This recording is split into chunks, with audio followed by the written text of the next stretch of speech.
देखा जाए तो बहुजन मूवमेंट को जो है तकरीबन जो है पूरे देश के अंदर इस समय जो है अलग जगाई हुई है बहुजन मूवमेंट की। और आज हम यहाँ 26 अलीपुर पे हैं और कुछ लोग जो है मतलब जयपुर राजस्थान से आए हुए हैं, कुछ विशेष बातें उनसे करनी है। उन विशेष बातों में विशेषता ये है कि एक ऐसा स्टैचू राजस्थान के अंदर लगने जा रहा है जो अपने इतिहास के पन्नों में नाम दर्ज करेगा। उसी टीम से हम मिलने जा रहे हैं, उनसे बात करेंगे। सबसे पहले मैं आपका अपने चैनल पे स्वागत करता हूँ। बहुत बहुत धन्यवाद सर आपको। मेरा नाम घनश्याम गौतम, हाँ। जयपुर चाकसू का निवासी हूँ मैं। और चाकसू जयपुर में हम एक भव्य बाबा साहब अम्बेडकर की प्रतिमा का अनावरण करने जा रहे हैं 20 अक्टूबर 2021 को। अच्छा। उस प्रतिमा की हाइट जो है लगभग 11.25 फीट है। उसकी जो वज़न है 1125 किलो है, अष्टधातु की बनी हुई है। उसका पेडेस्टल लगभग 12.5 फुट है। उस 12.5 फुट पेडल्स के ऊपर वो बाबा साहब की प्रतिमा स्थापित की गई है और बहुत गौरवान्वित महसूस कर रहे हैं हम लोग उसको अनावरण करवाते हुए। और यहाँ दिल्ली से हम जो हमारे समाज कल्याण मंत्री राजेंद्र पाल जी गौतम है, हम उनको इनवाइट करने आए हैं। वो हमारे विशिष्ट अतिथि रहेंगे। और दिल्ली से जो है हमारा एक चाकसू राजस्थान का मैसेज दिल्ली तक पहुँचना चाहिए, पूरी दुनिया में पहुँचना चाहिए, ऐसा हम समझते हैं। और यहाँ आकर के जो अंतर्राष्ट्रीय जो अम्बेडकर मेमोरियल स्मारक जो बना हुआ है बाबा साहब के 26 अलीपुर रोड पर, आज इसको हमने देखा, इसका विजिट किया तो बहुत अच्छा लग रहा है। बहुत सुकून महसूस हो रहा है कि दिल्ली में आप लोगों के और मूवमेंट के लोगों के प्रयासों के द्वारा इतना भव्य जो चीज़ बनाई गई है। हम आपको बहुत बहुत साधुवाद देते हैं, यहाँ दिल्ली वासियों को बहुत साधुवाद देते हैं और आपके चैनल को बहुत साधुवाद देते हैं सर। अच्छा, देखा जाए तो बहुजन मूवमेंट की इलाका जो है पूरे देश के अंदर बहुत तेज़ी से काम कर रही है। क्या आपको जिस तरीके से स्टैचू लगाने का जो आपका निर्णय हुआ, फैसला किया, क्या आपका अपना पर्सनल था या समाज के लोगों ने उसका निर्णय लिया कि पासू के अंदर भी जो है इस तरीके से भव्य प्रतिमा? नहीं सर, हम लोग जो है काफ़ी 30 साल से हमारा मूवमेंट चल रहा है चाकसू में, जयपुर में। तो 30 साल के मूवमेंट में हमारा एक सपना था कि बाबा साहब की भव्य प्रतिमा का अनावरण हो यहाँ पर। क्यों? बाबा साहब अपने आप में दुनिया की आइडियोलॉजी, वर्ल्ड की आइडियोलॉजी है। वर्ल्ड को जो ह्यूमन राइट्स की जो फिलोसफी दी बाबा साहब अम्बेडकर ने, वो वर्ल्ड वाइड है। इसलिए उनका मैसेज हमारे आने वाली पीढ़ियों को जाए, सैकड़ों सालों तक वो स्थापित रहे, ऐसी मंशा हमारी है। और बाबा साहब का जो आदर्श है वो स्थापित हो सके ढंग से। अच्छा, देखा जाए सर, मैं भी अभी लास्ट टाइम जो है जयपुर का भ्रमण करके आया। मैं जयपुर में गया, अजमेर में गया, राजस्थान के काफ़ी सारी जगह यानी कि लोंगे वाला बॉर्डर तक मैं गया। जी। लेकिन देखा जाए तो वहाँ दलित समाज के साथ में बहुत शोषण, बहुत अत्याचार, बहुत ज़्यादा जो है जी साथ में ऐसी घटनाएं अभी भी आजकल में भी ऐसी घटनाएं देखने को मिली। जी सर। तो आपको क्या लगता है कि आप वहाँ अम्बेडकरी विचारधारा को पूर्ण रूप से स्थापित कर पाएंगे? सर, ये जो विचारधारा है बाबा साहब अम्बेडकर की विचारधारा, जहाँ जहाँ पनपी है ठीक से, वहाँ एक मजबूत संगठनों का निर्माण हुआ है। और जहाँ मजबूत संगठन बने हैं वहाँ औकात नहीं है हमारे ऊपर हाथ उठा ले या हमारी टेढ़ी नजर से देख सके। बस समस्या सबसे बड़ी यही है कि हमारे जो बहुजन मूवमेंट में जो कास्ट जो है, जाति का जो एक बीज बोया गया है, कास्टिज्म, जो बाबा साहब ने कहा था caste is a insulting identity, उसको हम लोग जो स्थापित करने में लगे, उसका सबसे बड़ा रीज़न ये है। और ये ब्राह्मणिज्म की सबसे बड़ी जो पॉलिसी है, वो जिसको ब्रह्मास्त्र कहते हैं, वो कास्ट और कास्ट क्लास सिस्टम है। इसकी वजह से सारा सब कुछ हो रहा है। बाबा साहब अपनी बातों में, अपनी किताबों में एक संबोधन कहा करते थे, वो ये कहने पे ज़्यादा जोर दिया करते थे कि मूर्तियों में मुझे ढूंढने की बजाय अगर किताबों में आप ढूंढेंगे तो ज़्यादा सब कुछ होगा। अगर आप इसकी जगह कहीं अपने क्षेत्र में 1 या 2 पुस्तकालय खोलते, लाइब्रेरी खोलते, तो हो सकता है कि उससे ज़्यादा जी होता है, ना कि मूर्ति लगाने से। दोनों चीज़ों में क्या आकलन? जी सर, हमने पुस्तकालय पहले चलाए हैं। पूरे फील्ड के अंदर बाबा साहब की विचारधारा को फैलाया है। कैडर्स लिए हैं, एम्बस के माध्यम से लिए हैं, वामसेप के माध्यम से लिए हैं। उसके बाद सारे लोग जो बाबा साहब से जुड़ गए हैं, उसके बाद में फिर हमने ये फैसला लिया है। अच्छा, पहले मूवमेंट चलाया। अच्छा, जिस तरीके से अभी आपने डेट बताइए, दोबारा से डेट बता दीजिए। देश और दुनिया के लोग हमारे चैनल के माध्यम से देख रहे हैं, तो उनको किस तरीके से इनवाइट करना चाहेंगे इस भव्य प्रोग्राम में? उस भव्य प्रोग्राम के लिए हम पूरे ऑल ओवर इंडिया से ही नहीं, अपनी दुनिया से अपील कर रहे हैं। हमारा लाइव टेलीकास्ट भी होगा वहाँ से। हम चाहते हैं 20 अक्टूबर 2021 को, जो पूर्णिमा का बहुत ही महत्वपूर्ण दिवस है, उस अवसर पर बाबा साहब अम्बेडकर की भव्य प्रतिमा का अनावरण हो और पूरी दुनिया में मैसेज जाए इसका। जी, आप इनके साथ आए, आप भी जयपुर से ही, आपको के बारे में भी जानना चाहूँगा। क्या नाम है आपका? हरिनारायण बोध है मेरा नाम। अच्छा, हरिनारायण जी, अभी जिस तरीके से बताया साहब ने कि इस तरीके की प्रतिमा लगेगी, इस तरीके का वहाँ पे अनावरण होगा, इतने सारे लोग होंगे, किस तरीके से उस भव्य आयोजन को आप सेलिब्रेट करना चाहते हैं? देखिए सर, हमारा प्रयास है और हम आपके टीवी के माध्यम से, सभी चैनलों के माध्यम से हमारी जो मेहनत है वो लोगों तक जाए, बाबा साहब की आइडियोलॉजी है जो अम्बेडकरवादी विचारधारा है वो सब तक पहुँचे। और जहाँ अभी आपने बताया था कि हमारे राजस्थान में कहीं ना कहीं रूढ़िवादी प्रथा अभी है और ब्राह्मणवाद है, हम पूरी तरह से उसको ख़त्म करने में लगे हुए हैं और हम अम्बेडकरिज्म को फॉलो करते हैं और अम्बेडकरवाद को कामयाब करने के लिए हम प्रयास करेंगे। और एक दिन ऐसा होगा कि जल्दी से जल्दी हमारे बाबा साहब का मूवमेंट आगे बढ़ेगा और हम उसके सिपाही तन मन धन से उसका सहयोग कर रहे हैं। मैं इतना आपको कहूँगा।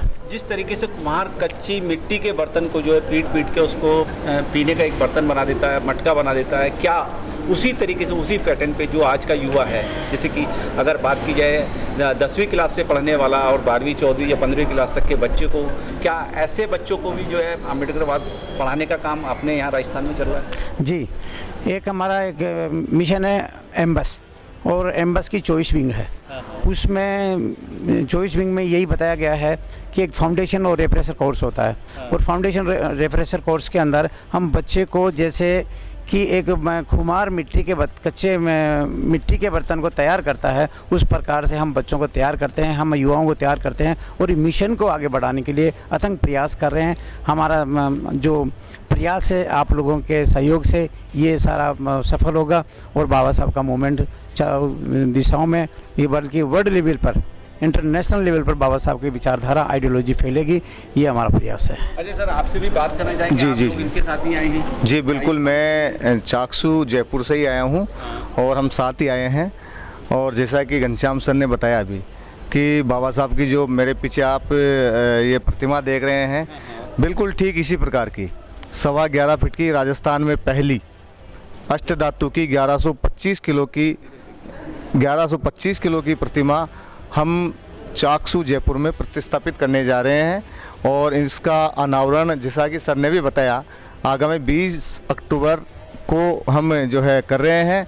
और इसके लिए यहाँ राजेंद्र पाल जी गौतम को इनवाइट विशेष अतिथि के रूप में करने आए हैं, यहाँ मंत्री जी हैं हमारे उनको।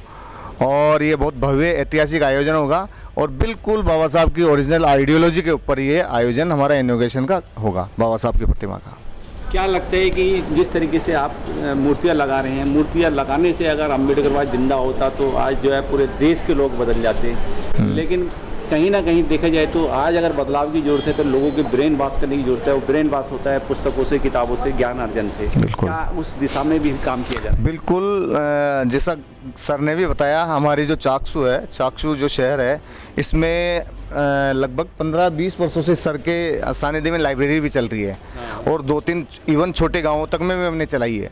और अभी हमारे इसी के साथ में अम्बेडकर भवन का भी हम जो है प्रपोज रखने वाले हैं और एक तैयार भी होकर हमारे चाकसू में है।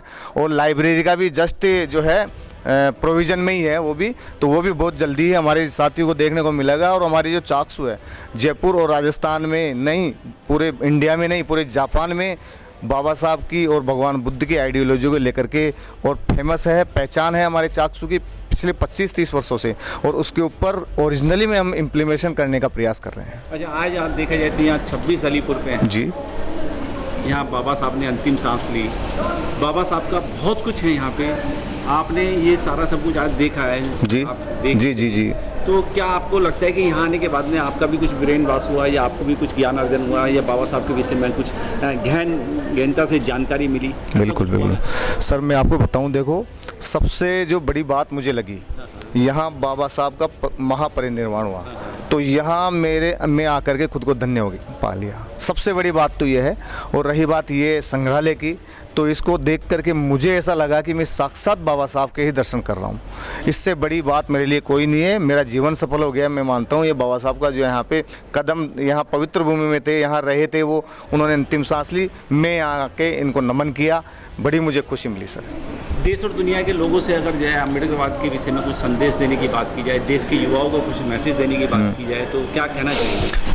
देश के युवाओं को और बाबा साहब को मानने वालों को मेरा ये इतना सा निवेदन है कि आप बाबा साहब की, जैसा आपने भी बताई कि मेरे विचारों पे चलिए, बाबा साहब ने कही है, तो बिल्कुल अगर आप उनको मानना है तो बाबा साहब के विचारों को ओरिजिनली रूप में फॉलो करना पड़ेगा। बाबा साहब को मानो और बाबा साहब के विचारों को नहीं मानो, ये बाबा साहब के साथ सबसे बड़ा अन्याय होगा। इसलिए हमको मानना है तो बाबा साहब के विचारों को भी मानना है।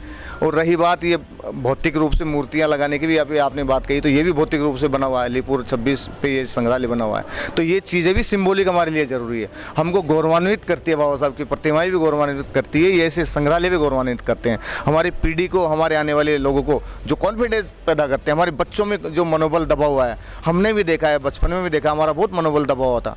तो बाबा साहब को पढ़ा, जाना, ये सब देखा आंखों से, इसलिए हमारे को बहुत मोटिवेशन मिला। ये सब चीज़ें भी ज़रूरी है सर। आइडियोलॉजी के साथ ये चीज़ें जो है भौतिकी रूप से, प्रैक्टिकल रूप से ये चीज़ें भी ज़रूरी है। प्रतिमाएं होना, संग्रहालय होना, और ये जो जितने भी जो विहार वगैरह है, बौद्ध विहार है, हमारी ओरिजिनल आइडियोलॉजी की जो तमाम चीज़ें हैं वो भी रहना बहुत ज़रूरी है सर इसके साथ। घनश्याम जी देखे जाए जी सर। तो राजस्थान में जिस तरीके से जो है वहाँ जातिवाद का बोलबाला है, क्या आप आने वाले समय में जिस तरीके से आप अपने यहाँ पे एक डॉक्टर अम्बेडकर की प्रतिमा स्थापित कर रहे हैं, एक भव्य प्रोग्राम होगा, तो एक बहुत बड़ा मैसेज जाएगा देश और दुनिया के अंदर। जी जी। तो क्या आपको लगता है कि राजस्थान के अंदर परिवर्तन की लहर चलनी चालू होगी? राजस्थान में सर परिवर्तन की लहर तो चल चुकी है पहले से ही। अब ये सिर्फ इतना सा है कि जैसे जो घटनाएं घट रही है राजस्थान के अंदर, वो लोगों को जो ज़्यादा दिखाई दे रही है, एक्चुअली राजस्थान में, हमारे पश्चिमी राजस्थान में ज़्यादा है वो। तो पश्चिमी राजस्थान में मूवमेंट जो भी कम पहुंचा है। आप पूर्वी राजस्थान को देखोगे, पूरे धौलपुर है, भरतपुर है, अलवर है, जयपुर है, दौसा है, करौली है, सवाईमाधोपुर है, कोटा है, तो आप यहाँ कोई घटनाएं नहीं मिलेगी आपको कोई। लेकिन जैसे जैसे पश्चिमी राजस्थान में हम जाते हैं, बाड़मेर, जैसलमेर, जोधपुर, पाली, सिरोही, है ना, तो इधर जा करके मूवमेंट जो है थोड़ा सा हमारा कमज़ोर है। थोड़ा सा हम चाह रहे हैं कि उधर भी मूवमेंट हमारा जाए, हमारा प्रयास है, और बहुत जल्दी हम इसमें कामयाब होंगे, ऐसी हमारी जो है आप प्रयास चल रहे हैं अच्छे से अच्छा। ठीक है, बहुत बहुत धन्यवाद आपका, दिल्ली में आए, आपका स्वागत है, धन्यवाद है आपका बहुत, आपको जय भीम, नमो बुद्धाय। आपको भी जय भीम।